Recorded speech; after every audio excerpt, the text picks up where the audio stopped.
দিল্লি থেকে ভারত সরকারের শংসাপত্র পেলেন মুনমুন সরকার। 30 এপ্রিল ছিল শুভ অক্ষয় তৃতীয়া, আর সেই অক্ষয় তৃতীয়ার শুভ দিনে দিল্লি থেকে কেন্দ্রীয় যুব কল্যাণ মন্ত্রকের শংসাপত্র পেলেন শিলিগুড়ির ব্যতিক্রমী টোটো চালক মুনমুন সরকার। এবছর 12ই জানুয়ারির দিন দিল্লিতে এক অনুষ্ঠানে যোগ দিয়েছিলেন মুনমুন দেবী। সেই অনুষ্ঠানে প্রধানমন্ত্রী নরেন্দ্র মোদী উপস্থিত হয়েছিলেন, আর সেই অনুষ্ঠানে প্রধানমন্ত্রীর সঙ্গে মধ্যাহ্নভোজনেও যোগ দেন মুনমুন দেবী।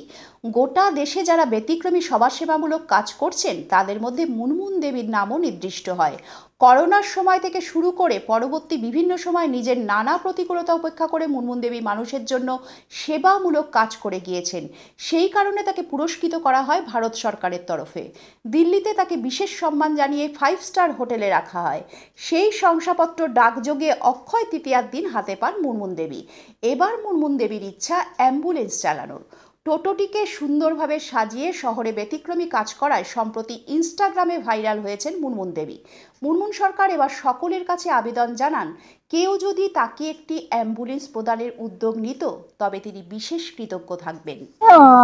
অক্ষয় তৃতীয়া ভীষণ স্পেশাল একটা দিন, আর আমার জীবনেও আজকে ভীষণ স্পেশাল দিনটি। তার কারণ আজকে সকালবেলা দুপুরবেলা একটা ফোন আসে পোস্ট অফিস থেকে যে ম্যাডাম আপনার একটা পার্সেল আছে। প্রথমটা একটু ভয় হয়ে গেছিল, পার্সেল কোন পার্সেল, কে পাঠালো, একটু ভয় লাগলো। তারপরে যখন আমি বললাম যে আমি পোস্ট অফিস থেকে আমি নিয়ে নিচ্ছি পার্সেলটা, বলে আমরা বেরিয়ে গেছি, আপনার পার্সেলটা আপনার বাড়ির সামনেই আছে। তা আমি বললাম ঠিক আছে আমি আসছি। তা এসে যখন হাতে যখন সেই পার্সেলের উপরে লেখা আছে সেই national youth festival new Delhi, তখন আমার ডাউট হয়ে গেল যে সেখানে আমাদের সার্টিফিকেটটা, আমাদের প্রচুর অনেকজন গেছিল, আমাদের নর্থ বেঙ্গল থেকে আমরা 2 জন গেছিলাম, দক্ষিণবঙ্গের থেকে কলকাতা থেকে গেছিল 10 জন। আমার কাছে এটা ভীষণ একটা 12ই জানুয়ারি গেছিলাম। হ্যাঁ, তা ওখান থেকে প্রধানমন্ত্রীর সাথে লাঞ্চ করা, প্রধানমন্ত্রীর সাথে দেখা করা এবং আমাদের বক্তব্যগুলো শুনেছেন, এটা আমার কাছে বিশাল ব্যাপার। কেননা আমাদের এই ভারতবর্ষে 2 জন আমাদের ইউনিক আছে, একজন আমাদের পশ্চিমবঙ্গের মুখ্যমন্ত্রী আর একজন আছে আমাদের ভারতবর্ষের প্রধানমন্ত্রী মোদী সরকার। এটা বিশাল বড় ব্যাপার, ওনাদের কাছে গিয়ে দেখা করাও মানে বিশাল ব্যাপার। তা সেইখানটাতে আমি ওনার সাথে মধ্যভোজন করেছি, এটা আমার কাছে বিশাল ব্যাপার। তার সঙ্গে শংসাপত্র আর মেডেল পেয়েছি। হ্যাঁ, যা পেয়েছি আমি আপনাকে এটা দিয়েছি। আর এটা আমার আজকের অক্ষয় তৃতীয়ার দিনে আমি আজকে এটা পাওয়া, মানে এটা আমার কাছে আগামী দিন বার্তাগুলো ভালোই আসবে আশা করি। আগামীতে অক্ষয়ের কাজ আর কি করতে চান? প্রচুর কাজ তো কিছুই করলাম না দাদা, এখনো প্রচুর কাজ, যেটা হচ্ছে আমার স্বপ্ন। মানুষের স্বপ্ন থাকে নারীদের ভালো শাড়ি পরা, গয়না পরা, ঘুরতে যাওয়া, ভালো খাওয়া। আমার এগুলো কোনো স্বপ্ন নেই, আমার স্বপ্ন একটাই, অ্যাম্বুলেন্স। মানে জীবনটা বৃথা যাবে আমার এই অ্যাম্বুলেন্সটা, এটা আমার একটা স্বপ্ন। আমার বাড়ি ঠাড়ি গাড়ি কিছু আমার শখ নেই, কিছু আমার লোভ নেই, আমার একটাই লোভ অ্যাম্বুলেন্স, যেটা আমি রুগী পরিষেবা দিই।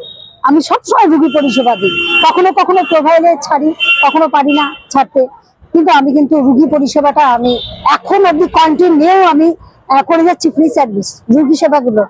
তা আমি ফ্রি সার্ভিস দেবো, তাদেরকেই দেবো যারা একেবারে নিম্ন, যারা পারে না 1000-1200 টাকা অ্যাম্বুলেন্স ভাড়া দিতে, আমি তাদেরকে আমি এমনি 1 টাকাও নিব, তাদেরকে এমনি নিয়ে যাবো। এবং যাদের পয়সা আছে তারা তো আমাকে আমার পরিশ্রমের পারিশ্রমিক লাগবে না, আমার পরিশ্রমের পারিশ্রমিকটা এটাই হবে, আমাকে আশীর্বাদ করুক, আমার পাশে থাকুক, বাস, আমার আর কিচ্ছু লাগবে না। এবার যদি বলেন আপনার তো পয়সা নেই, আপনি কিভাবে চলবেন? যাদের পয়সা আছে তাদেরকে বলবো, যখন অ্যাম্বুলেন্স আমার সাথে কন্ট্যাক্ট করবে তাদেরকে বলবো শুধু আমাকে একটু তেলের টাকাটা দিয়ে, সেটা তেলের যত টাকা হবে আপনি তেল ভরে দিন, ব্যাস, তাহলেই হবে। ওই তেলটার টাকা দিয়ে তো আমি আরো 2 জন গরিব মানুষকে নিয়ে যেতে পারবো।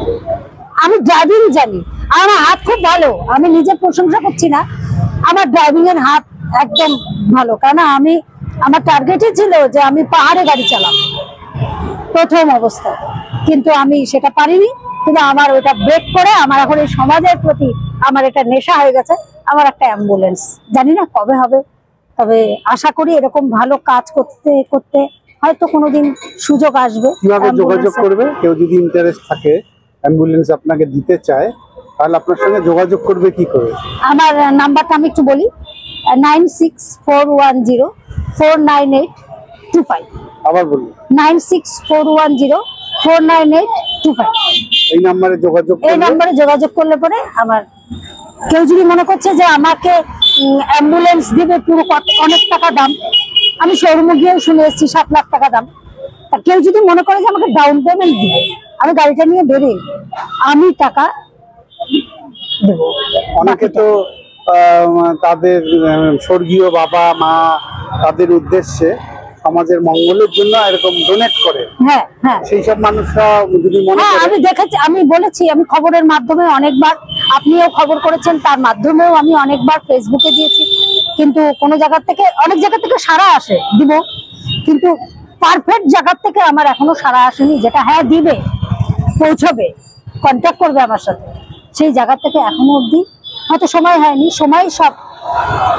আপনার ড্রাইভিং লাইসেন্স আছে? আমার ড্রাইভিং লাইসেন্স আছে, আমি ড্রাইভিং পারি। অনেকে হয়তো বিশ্বাস করছে না যে টাকাটা নষ্ট করবে খেয়ে দে, এরকম হচ্ছে, তো তাই জন্য বিশ্বাসটা মানুষের প্রতি উঠে যাচ্ছে। কিন্তু আপনি তো এই সবসময় একটা সততা বজায় হ্যাঁ, রাখছেন। সেটা অবশ্যই। টোটোর মাধ্যমেও তো কারো জিনিস পেলে, হ্যাঁ, টোটোতে হ্যাঁ, মোবাইল পেলে, চশমা পেলে, ব্যাগ পেলে, কিছু পেলেই তো ফেরত দিয়ে দেন। ফেরত দিন। আপনি তো লোভ, না, আমার লোভ নেই, হ্যাঁ? লোভ নেই কি তার জন্য আমার কিছু নেই, আমি তার জন্য মানুষ ব্যঙ্গ করে, কিছু মানুষ কিছু বাজে মানুষ। মোবাইলে কারো একটা মোবাইল পেলেন, টোটোর মধ্যে কারো একটা জিনিস পেলেন, আপনি তো ওটা হাফিস করে দিতে পারেন, করেন না কেন? না, আমার মন চায় না দাদা।